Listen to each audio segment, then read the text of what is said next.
Hey. Zion Hay. Young sprouts of the service tree and of the carob tree, the seventh year applies to them and to their proceeds. Beer applies to them and to their proceeds. Levavim, Lulavim of the terebinth of the Pesach tree. This is yours, I think. Yes, that's your Yeah, I yes. went a little bit ahead. Like the Okay, base, yes, for the Zion here base. we go. Okay, Zion, right, base. But they laid down another general principle. Whatever is not human food or cattle food or a species of dying matter and keeps in the ground, the seventh year applies to it and its proceeds. Beer does not apply to it or its proceeds. And which are they? The roots of the wild loaf and the roots of the mint, the hart's tongue, the roots of the milkweed, and the hazelwort. And the species of dying matter, the matter and the sow bread, the seventh year applies to them and their proceeds, and beer does not apply to them or to their proceeds. The mayor says beer applies to the proceeds until the new year, and they said to him, beer does not apply to them, much less to their proceeds. A husk and blossoms of the pomegranate, shells of nuts, and the kernels, the seventh year applies to them and to their proceeds. The dyer may die for himself, but not for payment. But what because one may not trade with seventh year produce, or with firstborn, or with trumos, or with caron, or with trefa, or with reptiles, or with creeping things. And one may not field vegetables and sell them in the market, but one may gather them, and his son sells them for him. If he took for himself and some was left over, he may sell them. If one bought a firstborn for his son's feast or for a pilgrimage festival and he does not need it, he may sell it. Hunters of wild animals, birds, and fish who chance upon unclean species may sell them. But Yehuda says also, if anyone chanced upon it, he may take it and sell it, provided that this is not his trade. Okay. Okay. Did you hang on the fact that this is not his trade? Did you finish that? Yeah, say, nice. I finished it? Yeah. Okay. Uh, I'm just following the Chachamim Osrim was the last word of Oh, Mr. Dalad. the Chachamim forbid it. That's what I Yeah. left out. All Very right. good. Yes. Okay. Lulav is radim. So lulav is what we typically call a lulav is the fresh green shoot of a palm tree. So lulav is just a fresh green shoot. Um, Uh, okay, so this is of zradim of a kind of a tree, uh, which there's a zered. Do you have a translation of zered over there? Terebinth, terebinth tree. Thank you. And and carob also. So they also have these soft green shoots which are actually edible. Okay. Shevi'is? terebinth tend to branch just as a species of forest tree mentioned several times in the Chumash. Yeah. In okay. And the it's in Hebrew it's ha'ela. Like it's the same kind of tree. The Emek ha'ela is the value of the terebinths basically. It Uh, says terebinth, genuine terebinth whose fruit tastes like almonds. hmm. Okay. Um, and same with carob. So yesh lahim shvius. So shvius applies to these shoots. Velidmeim shvius, and also if you sell them, then the value gets exchanged, goes onto the money. Then the kedusha goes onto the money.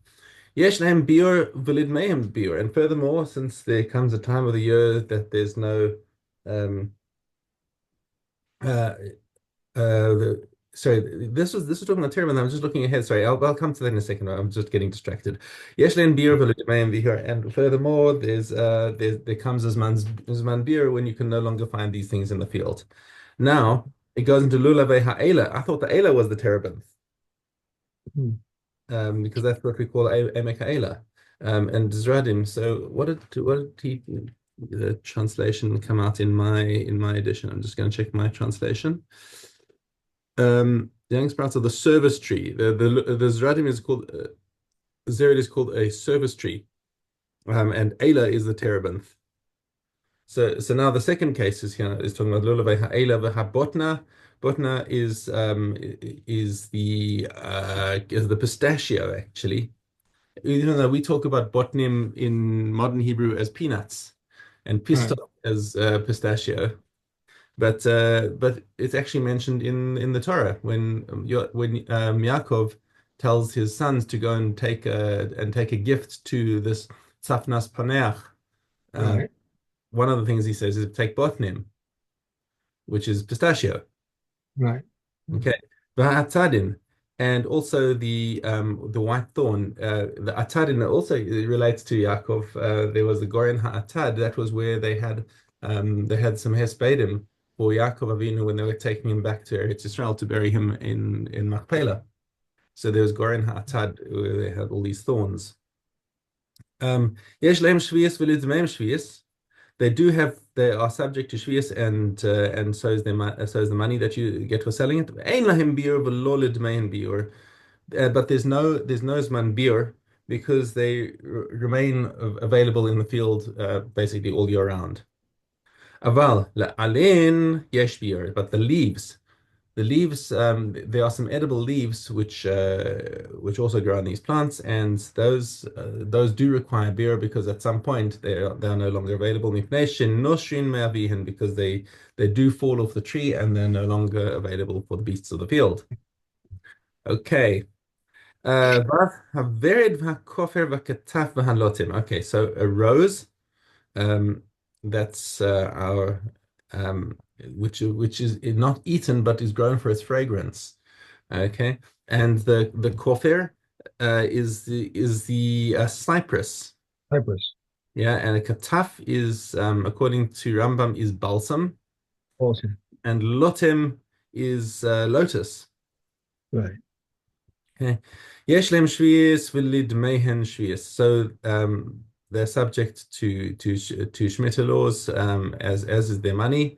Rabbi Shimon Omer ein lakataf shvius mipnei she'eno pri. He says, but this particular species kataf is not a fruit, and therefore it's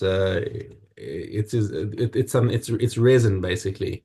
Um, so it's something that oozes out of the wood, and since it's not a fruit, says Rabbi Shimon, this is not subject to Shemitah, and actually the halacha does follow Rabbi Shimon in this case. That Shemitah only applies to fruit of a tree, not to its sap or So it's resin. like a fragrance. Right, you get a fragrance you get fragrance resin that comes out of this plant, So and he couldn't capture it and sell it then, could he? Or it's But not that's what he's saying is that it's not subject to Shevi'is. So you, right, so right, you would right. be You can't able, sell it. in the same way as you're allowed to cut down a tree and sell its wood, right? There's no Shemitah, there's no Shevi'is on wood. So the same thing goes for the resin, and Right, that apparently is the halacha. right, Okay. Now we're going to go into some combinations. If you have a fresh rose, right, a Shemitah rose, which we just said is subject to Shemitah laws, shekavasho b'shemen yashan, and he preserved it in oil in old oil, in other words, oil of the sixth year. right. Okay. So now, does the fragrance of the rose now affect the oil? And the answer says the Mishnah, Yilaket es averet. So you're allowed to take out the rose, uh, and the oil basically is left unaffected because old oil is unaffected by a fresh rose.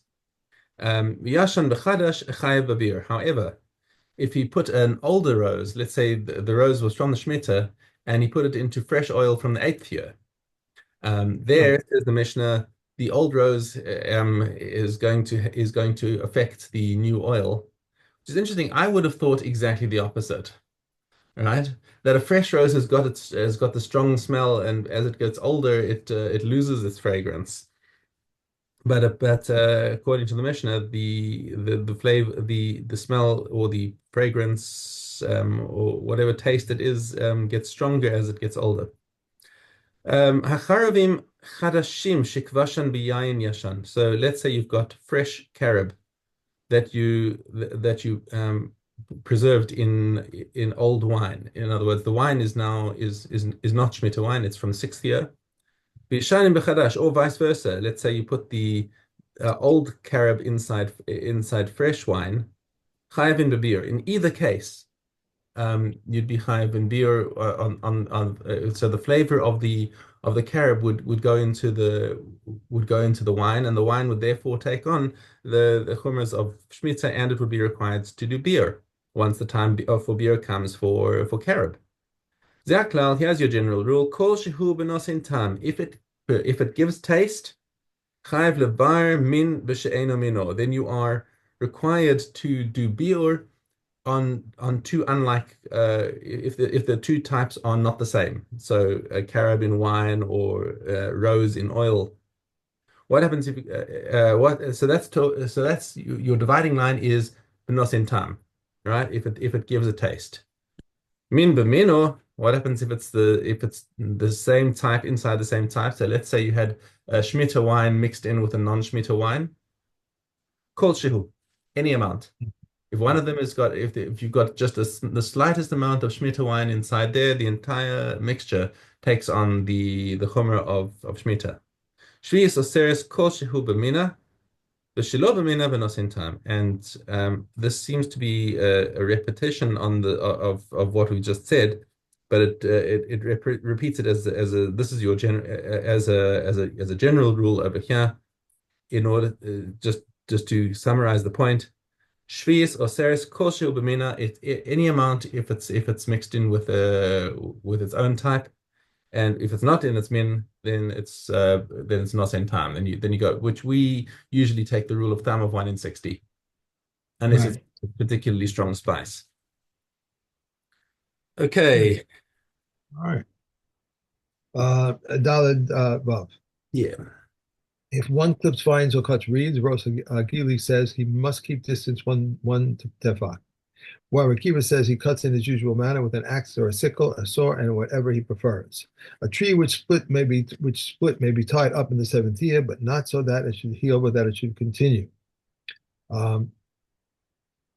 It says it's a sickle, but we had in a Mishnah a few Mishnayos ago about you could sell a sickle Yeah. during A right, hand sickle. but You're allowed to sell a hand sickle, correct? Because it's a dual purpose. here they're using it to cut, produce.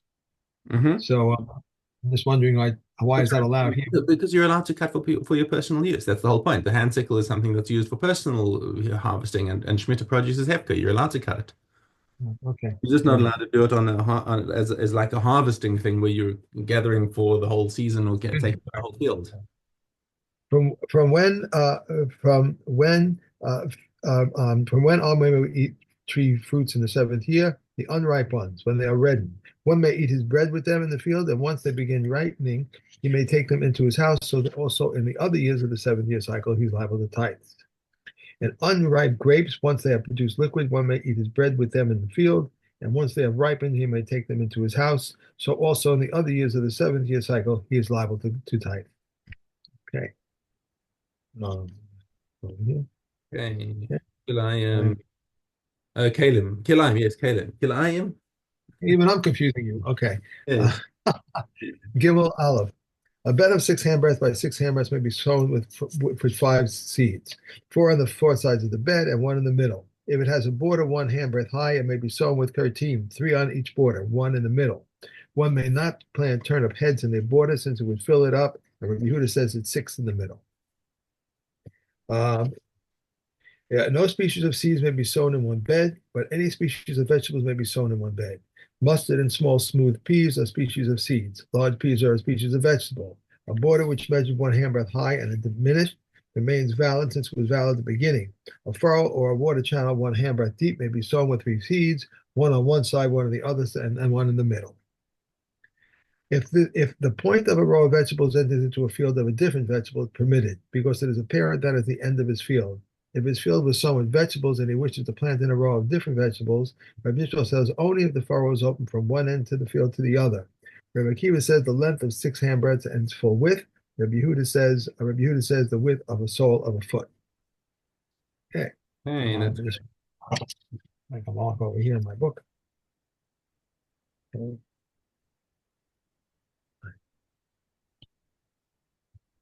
And on to Taviyom. Okay, base olive. Liquids that emanate from a Taviyom are like liquids that he touches, but both these liquids and those liquids do not render food tummy. And with respect to all the other sources of tumah, whether they are tummy to a light degree or a severe degree, liquids that emanate from them are liquids that touch them. Both these liquids and those liquids are considered the beginning of tumah, level of tumah, with the exception of the liquid that is an avatuma. Concerning a pot that is full of liquids and was touched by a tevel yom, if the liquid was of a truma, the liquid is disqualified, but the pot is tahor. But if it was a liquid of coolant, everything is tahor, and if his hands were unclean, everything is tameh. This is a stringency that applies if unclean hands over a tevel yom. There is also a stringency that applies if it, to a tevel yom over unclean hands. While an uncertainty concerning a tevel yom renders tuma puzzle, and uncertainty concerning unclean hands is considered tahor. Concerning a porridge made of truma and garlic and oil are chulin, if a tevel yom touch part of them, he has rendered all of them puzzle. If the porridge was of chulin and the garlic and the oil were of truma and a tevel yom touch part of them, he has rendered puzzle only that place that of his touch. If the garlic was the majority, we follow majority. But Huda says when they form a mass in the bowl. But if it was separated in the mortar, it is tahor since he wants its separation. And the same applies to all others pounded foods. If they were pounded with beverages, but concerning those foods that are normally pounded with beverages, if you pounded them without beverages, even if they are amassed in the bowl, they are treated like a round cake of pressed figs. And Halem.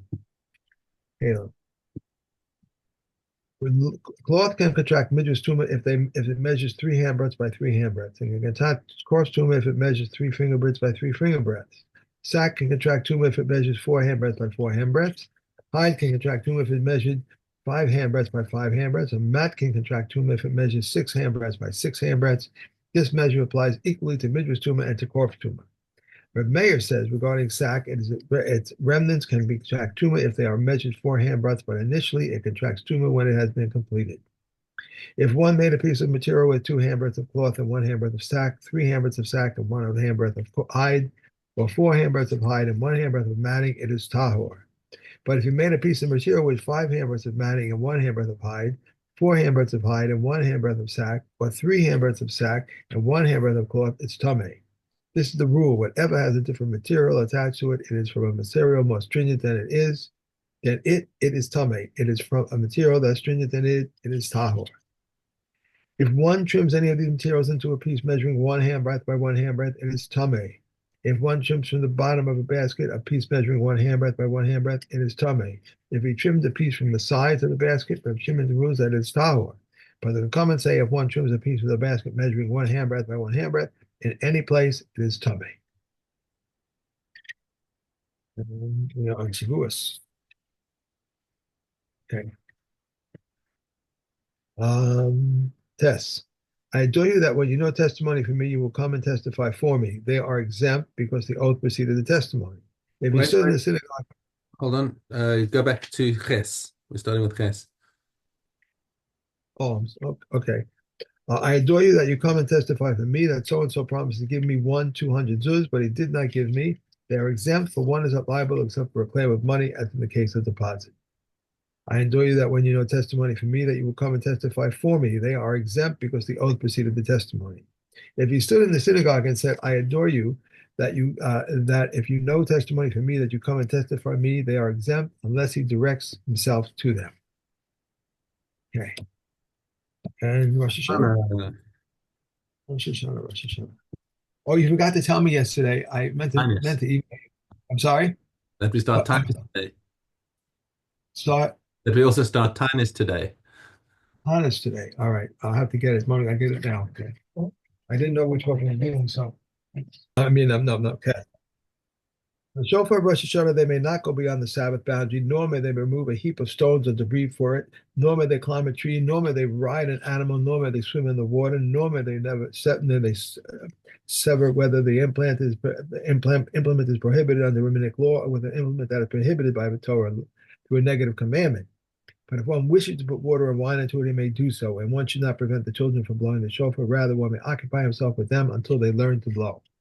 One who practices is not discharges an obligation. One who hears the shofar being blown from one practice, or one who practices has not discharged his obligation. The order of the shofar blasts are 3 sets of 3 blasts each. The duration of the tekiah is like 3 turos. The duration of a trua is like 3 quavers. If one blew the first tekiah and prolonged the second tekiah for the duration of 2 kilos, it counts as only 1. If one recited the blessings and later a shofar became available to him, he should blow and tekiah to ruah tekiah 3 times. Just as the Chazan is obligated, so is every individual obligated. Rabbi Amil says the Chazan discharges the congregation's obligation. 111. You heard what I said before. I said, whenever I see the word Tanis, I always think of those movies I used to watch about the Egyptians going into the pyramids and, the archaeologists. Oh, yes, that's a place in Egypt, right? Let's think of those things. Okay. Um, from when do we mention the powers of rain? The Reb Eliezer says from the first Yom Tov of the festival, and Reb Yeshua says from the last Yom Tov of the festival. Reb Yeshua said to him, since rain is but a symptom of a curse during the festival, why mention it? Reb Eliezer replied to him, I too did not say to request rain, but merely to mention it. He causes the wind to blow and the rain to fall in its proper season. He responded, if so, one should always mention the powers of rain. Okay. And we're done. Yeah, And great. lovely day. Great day. Enjoy.